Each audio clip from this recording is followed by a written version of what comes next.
ဥဒီနေပြောပြမယ်ကိစ္စပေါ့နိုင်ငံခြားမှာရှိတဲ့အိမ်အောင်တဲ့အမျိုးသားတွေအမျိုးသားဆိုအိမ်အောင်တဲ့အမျိုးသားတချို့ရအဖေဖခင်ပေါ့ကလေးရှိရဆိုဖခင်တချို့ရ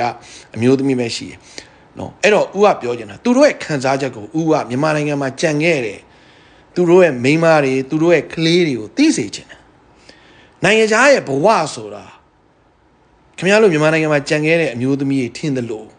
နော်ဒေါ်လာရလို့သုံးနိုင်ဖြုံးနိုင်တယ်နော်ပတ်စံတလားဒေါ်လာနဲ့ရှာလို့ဘယ်လောက်ထိရမလဲ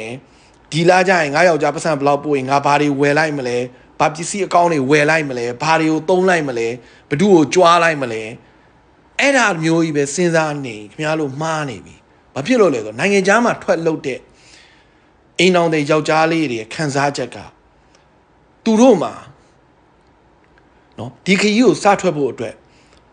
သူတို့ချစ်တဲ့မိန်းမနဲ့ပထမဆုံးခွဲခဲ့ရတယ်သူတို့ချစ်တဲ့သားသမီးနဲ့သူတို့ခွဲခဲ့ရတယ်ပြီးတော့သူတို့ကယောက်ျားတိုင်းမှာယောက်ျားမာနရှိတယ်နော်ကိုယ့်တစ်ချက်ထိုးရင်ပြန်ထိုးခြင်းတဲ့ကောင်တွေပဲအဲ့အချိန်မှာနိုင်ငံသားကိုတွားတဲ့အချိန်မှာတိုင်းသမားနိုင်ငံရခြားခေါင်းဆောင်တွေကလူတွေကနော်ဆဲပြီးခိုင်းတာနော်ဟေးအောင်မင်းလာသန်းဒီကိုဆိုပြီးတော့အော်ပြီးလာခိုင်းတာ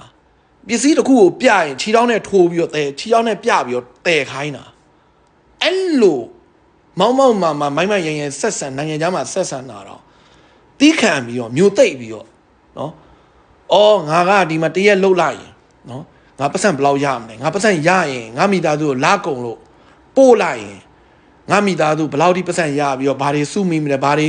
ဟိုရှေ့ရေးအတွက်ဘယ်လိုလုပ်ပါငါသားသမီးတွေဘယ်လိုကြောင်းစိတ်ရမလဲနော်ငါဒီနေ့သူတို့ငါရဲ့အထက်လူကြီးကစူပါဗိုင်ဇာအော်ဒါနော်construction worker တွေအများကြီးပါစင်ကာပူမှာလည်းအများကြီးကိုရီးယားမှာလည်းအများကြီးဦးပြောတာမှန်မမှန်ကိုယ့်ကိုမေးကြည့်မှန်တယ်ဆိုရင်ပြောမှားတယ်ဆိုဦးကိုပြောပါနော် construction မှာနိုင်ငံခြားခေါင်းဆောင်တွေ supervisor တွေဖိုမန်တွေကဟဲ့အောင်မင်းလာစမ်းတဲစမ်းခြေထောက်နဲ့ပြမင်းအောင်ဒေသွန်းဒါတဲစမ်းမလို့ရင်ဆဲနော်အဲ့လိုမျိုးယူတီးခံနော်overtime ရအောင်ကလည်း supervisor နဲ့ foreman ကိုဘောပင်ရသေးတာနော်သူတို့ခိုင်းတာကြေနဲ့လုံးမှာညကြရင် overtime တွေက2နာရီရတာအဲ့အလေးရဖို့အတွက် Sunday ဆင်းရင်2ဆရတယ်ဆို Sunday ဆင်းရဖို့အတွက်ကိုအထက်လူကြီးတွေကို supervisor foreman တွေကိုလိုက်ကရသေးတယ်သူတို့ခိုင်းသမျှကိုတီးခံပြီးတော့ခေါင်းငိမ်ပြီးတော့နေရတယ်အမှန်မှန်တော့သူတို့ပြောသမျှဆိုသမျှကိုအယူတာနော်ငိမ်ခံပြီးတော့ဟောနဲ့လုံနေတာဘဒုအတွက်လဲမြန်မာနိုင်ငံမှာကြံခဲ့တဲ့မိန်းမနဲ့ကလေးတွေအတွက်နော်ယောက်ျားကနိုင်ငံခြားမှာအဲ့လိုပုံစံမျိုးနဲ့ပတ်စံရှာနေမြန်မာနိုင်ငံမှာကြံခဲ့တဲ့တချို့မိန်းမတွေကတုံးနေဖြုံးနေနောက်ကွယ်မှာဖောက်ပြန်နေနော်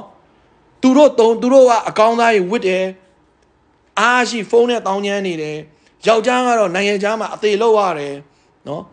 အဲ့တော့ဦးပြောချင်တာကသူတိုင်းကိုပြောတာမဟုတ်ဘူးတချို့ကိုပြောပြတာကိုယောက်ျားဘလောက်ပင်ပန်းလဲကိုယောက်ျားဘလို့အခက်ခဲရှိတယ်ဆိုတော့နားလေပါရွေယောက်ျားမှအိမ်အောင်ကြပြီးသူ့မိန်းမနဲ့ဝေးတဲ့နေရာမှာဘယ်သူမှမအိတ်ချင်ဘူးယောက်ျားတိုင်းမှာ jealous ဆိုတာရှိတယ်မနာလို့သိကိုယူချစ်လို့ယူထားတဲ့မိန်းမတယောက်ကိုတရက်မပြောနဲ့တလန်းတော့အဝေးကိုမသွားသေးချင်ဘူးဘယ်ယောက်ျားမှမလွဲတာမရှောင်တာလို့နိုင်ငံခြားမှာထွက်ပြီးအလုပ်လုပ်ရတာမိသားစုအတွက်နော်အဲ့လိုမိသားစုအတွက်အလုပ်လုပ်တာမှာရန်ကုန်ဒီနိုင်ငံမှာကြံခဲ့တဲ့မိသားစုကလည်းကိုယောက်ျားဘလောက်ပင်ပန်းလဲဆိုတော့နားလေနော်လာကုံလုံးမှာပတ်စံမလာရင်ဒီလောက်မလာသေးဘူးလားဒီလောက်မရသေးဘူးလားသူများတွေကဒီလောက်ရတယ်အတင်းမလုပ်ခိုင်းတယ် construction တွေမှာ overtime တွေအတင်းလုပ်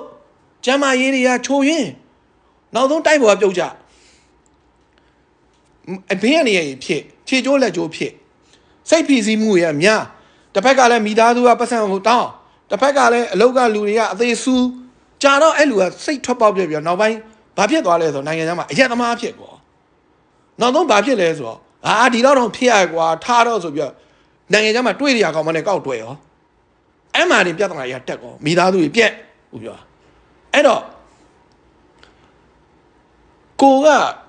ကိုလင်ယောက်ျားနဲ့ကိုလင်ယောက်ျားကနိုင်ငံခြားကိုထွက်ပြီးအလုပ်တယ်ဆိုကိုကလိမ့်မမအားပေးရမယ်ယောက်ျားပင်မလားအားရှိအောင်လေနော်မိမလည်းဒီမှာပတ်စံစုနေတယ်နော်ရသလောက်ရှာပြီးတော့ ပြန်လာခဲ့တော့ဒီလောက်ပြီးရင်ဟိုကလုံးမယ်နော်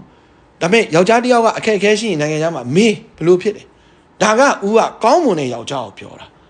မကောင်းတဲ့ဆုံးပြူးတွေလည်းရှိတယ်နိုင်ငံခြားရောက်တာနဲ့တောင်မြင်လွတ်တဲ့ခွေးလို့သွားပြီရန်ကုန်မှာထားတဲ့မိန်းမပတ်စံတော်မထောက်ပံ့တော့ရသမျှတောက်စားဒီမှာရှိတဲ့ရီးသားထားရီးသားအကုန်ပေးအဲ့လိုလူတွေရှိတယ်ဦးပြအဲ့တော့ကိုမိသားစုယောက်ျားပဲဖြစ်မိန်းမပဲဖြစ်ဖြစ်ကိုတယောက်နဲ့တယောက်ကြည်ပါငဲ့ပါဦးကပြောချင်ပါတယ်နော်ကျေးဇူးတင်ပါတယ်